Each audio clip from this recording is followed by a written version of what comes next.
Welcome to our channel, where we bring you the latest and most insightful analysis on global events. Today, we're focusing on a major development in the South China Sea, a strategic and heavily contested region that has seen its fair share of naval standoffs. Recently, the United States and the Philippines intercepted a Chinese carrier off the coast of Luzon. The South China Sea is a vital waterway, rich in resources and a crucial passage for global trade. It's also a hot spot for geopolitical tension, with multiple countries laying claim to its waters. U.S. and Philippine naval forces identified and intercepted a Chinese carrier near Luzon Island. This maneuver was not just a routine patrol, but a calculated response to growing Chinese presence and assertiveness in the region. The carrier in question was the Chinese aircraft carrier Shandong, one of China's most advanced naval vessels. The interception involved a coordinated effort between the U.S. 7th Fleet and the Philippine Navy. Both countries have a mutual defense treaty, which obligates them to support each other in the event of an armed attack. This alliance is crucial in deterring aggressive actions in the region. U.S.-Philippines military cooperation dates back to World War II, with numerous joint exercises conducted over the decades. This long-standing partnership is more relevant than ever as both nations navigate the complexities of modern geopolitics in the Indo-Pacific. The Hague Tribunal's decision was a significant victory for the Philippines, rejecting China's 9-line claim. Despite this, China has continued to fortify its positions, building artificial islands and military installations.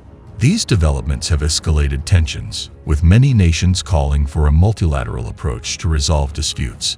The U.S., in particular, has increased its presence in the region, conducting freedom of navigation operations to challenge China's claims.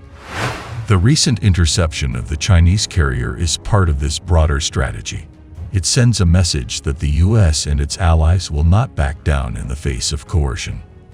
Last week, as tensions between China and the Philippines spiked in the South China Sea, the Chinese aircraft carrier Shandong left port and operated off Luzon. Based on satellite imaging from European and Chinese sources, it was China's first deployment of an aircraft carrier to waters near the Philippines, according to Chinese state media outlet Global Times. Last week, imaging from the Sentinel-2 satellite showed the carrier underway about 200 nautical miles to the northwest of the Philippines' main island. Chinese media forecast that Shandong would head south towards Palawan, then transit out to the western Pacific. A task force of Chinese destroyers and amphibious assault vessels was already waiting in the area. Chinese state media outlets and commentators have interpreted the carrier deployment as a message, a cue to Manila to stop defending the Philippines' exclusive economic zone and allow China to assert its sweeping territorial claims, which were invalidated by an international tribunal in 2016. To the Philippines, that has been conducting infringing provocations, these forces will naturally become a deterrence, as the Chinese military will resolutely defend China's territorial sovereignty and maritime rights. Chinese military commentator Zhang Junshi told Global Times. Over the weekend, Shandong returned to waters closer to mainland China. The latest open-source sighting via Sentinel-2 put the carrier about 100 nautical miles off Hainan Island, on the far side of the South China Sea from Luzon. Shandong is a ski-jump carrier commissioned in 2019, and it is closely modeled on the Soviet-built Liaoning, China's first carrier. It operates with an air wing of fourth-generation J-15 fighters, which are derived from the Russian Su-33, the carrier-based version of the Soviet Su-27. Dangerous standoff.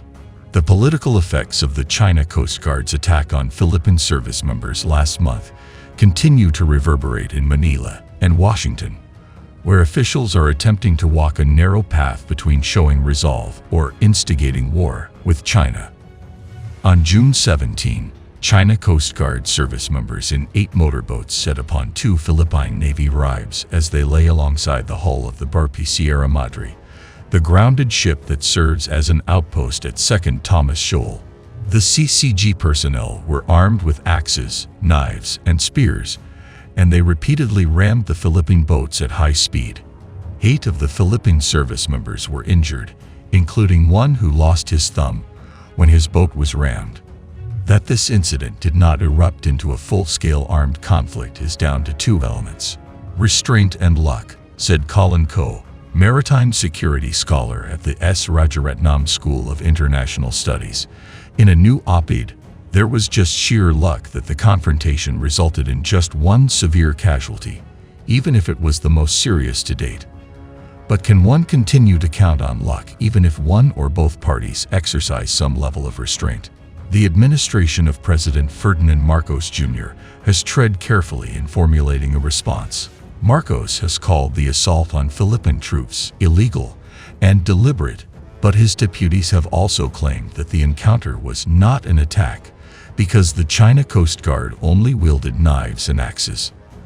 According to some observers, Manila's response reflects the uncertainties of its supporters in Washington.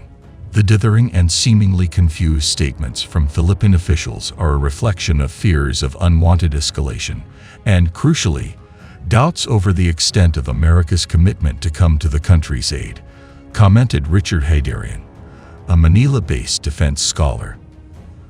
America's credibility as both an ally and regional leader is under growing question, thanks to China's efforts to alter the status quo based on its expansive claims in one of the world's most important seascapes.